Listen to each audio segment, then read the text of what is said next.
Well, good morning, Interbet fans, and welcome to the preview for Greyville. We're on the turf track, 29th of December, Sunday. A really nice meeting, 8-race program, and the pentometer's 24, good to soft, should be perfect for the horses. No false rail. Big news, because let me tell you, the draw is very, very important now. And the horses that are well drawn, as you'll notice through my summing up of the races, you'll see they're the horses that I like as far as the racing is concerned. Right, we start off with the first race, and that's at 12:30. We do have a barrier trial, and there is a 2-year-old running in the barrier trial, which is very interesting, at 10 to 12, 5 to 12. First race, absolute two-cornered contest, Forest Jump and Canadian Bolt. I'm going with Forest Jump. I think he's ready. I think he gets a 1.5 claim. He's run very well twice for Kanya Sakaya. Horse to beat. Shining Bright seems to go better on the turf. Ulterior Motive comes back from a bit of a break, and the draw is going to be his undoing. So Forest Jump off draw 1. Sakai gives it a good ride and doesn't get out muscled by Marcus. It will win. Race 2. Merit rated 76 fillies and mares, 1,200 metres, and I really like Peppermint Tea here. Keegan DeMello's ride. He's in cracking form, Keegan DeMello, and he's a very, very good rider. So I expect this Peppermint Tea to win. What are the dangers? Well, Purple in Yankezi, one first time out and won extremely well, gets Luke Ferraris again. Lots to like about this daughter of Oratorio, and she might be the big danger. The rest of them, Song of the Forest, well, that beat Extravagant last time, and Extravagant's running in the race. Marcus rides Extravagant, and got to have a big chance as well, but I'm going Peppermint Tea each way. I think that's a great investment. Race 3, Maiden Plate, 2,000 metres, and it's a 4-cornered contest as far as I can see. All-time high, number 4 gets the cheek pieces. Randolph gets to ride it again, ran a very good race last time, came from way off there. Carbon Fibers, the horse they've all got to beat. Anton Marcus aboard, 2 extremely good runs. Eagle's Vision, look for big improvement from him. And Bukka, the Wiley Hall, Tristan Gordon rides it from a wide draw, has had a very good first run, and his barrier wasn't bad. It was quite a good time. They're the horses. Race 4, Maiden Plate, fillies and mares, they go 1,800 metres. This you'd think is cut and dried, but I don't think it is at all. Lady Lucia, drawn 12, that's not in her favour. She doesn't get away. Where's she going to be placed?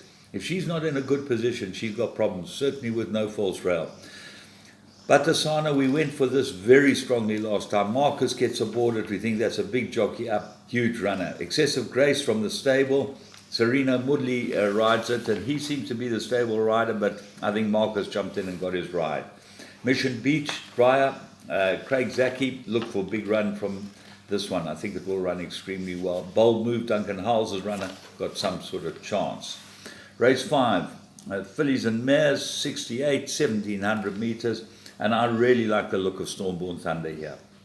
I very seldom go for a horse strongly in a handicap, but this looks like the right horse. Drawn 1, everything in her favour. If she gets to bowl along in front, she could give them a slip at the stop of the straight, and that will be the end of it. Queen of Beauty and Silver Prancer looked at the other 2, and they both got some sort of chances. Queen's Plain, look for that one to improve, but I'm going strongly with Stormborn Thunder today. In fact, I'm going to banker it in everything. Race 6, Merit rated 88, 1,400 metres, and a 3-cornered contest. I make this. The Bayou, I'll make him the best with a 4-kilogram claim. That's a big up, because he's been running without the claim his last few runs, and he's been running really well. 4 kilos off his back, I think, is huge for this horse, and I really like him with the 4-kilogram claimer. Calabro, Dennis Bosch's runner, definitely got some sort of chance. What is interesting about the Bayou is that he hasn't run for 338 days, and it depends if he's fit. So I'm going to add horses. Calabro looks like the one I'm going to add. Gimme Peace has got to be the other one. Drawn badly, but that's not in his favour, but he does come from off them. Farland, if you're looking to throw in more horse. Race 7, merit rated 79, 1,600 metres. And funnily enough, I make this only 2 horses. Special Blend is my strong first choice. Samanga Kamala rides it. Very unlucky last time. Got credible form, this horse. And I think he's got some ability, and he looks like he's pretty well in this type of race. It come down from 95 to 92. What's the danger? The danger, I think, is King's Cove. Calvin gets to ride it, and remember that it comes from way, way back, and he's drawn 8. If Calvin can get him in a position, which he normally seems to be able to do, this horse will run really well, certainly off 52.5, which is his weight. Romanesco won extremely easily, came from miles back, could go in again, but there's a second run after the rest. Caesura, Baby Shoes, Powered by Beauty, Techno Captain, number of horses in the race. I think I'm going to take a chance with Duncan Howell's runner. Race 8, Maiden Plate, 1600 meters. Absolute two-cornered contest because Master Vision looks like the right horse. Everything looks like it's in his favor. Marcus gets a rider. I think it was an extremely strong winner, Brooklyn, that beat him last time, and I expect him to be very, very competitive.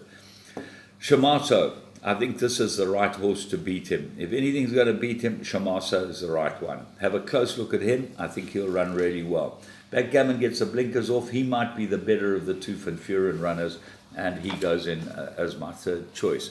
All in all, extremely nice days racing at Greyville, and hope you enjoy the festive season and the holidays and the racing.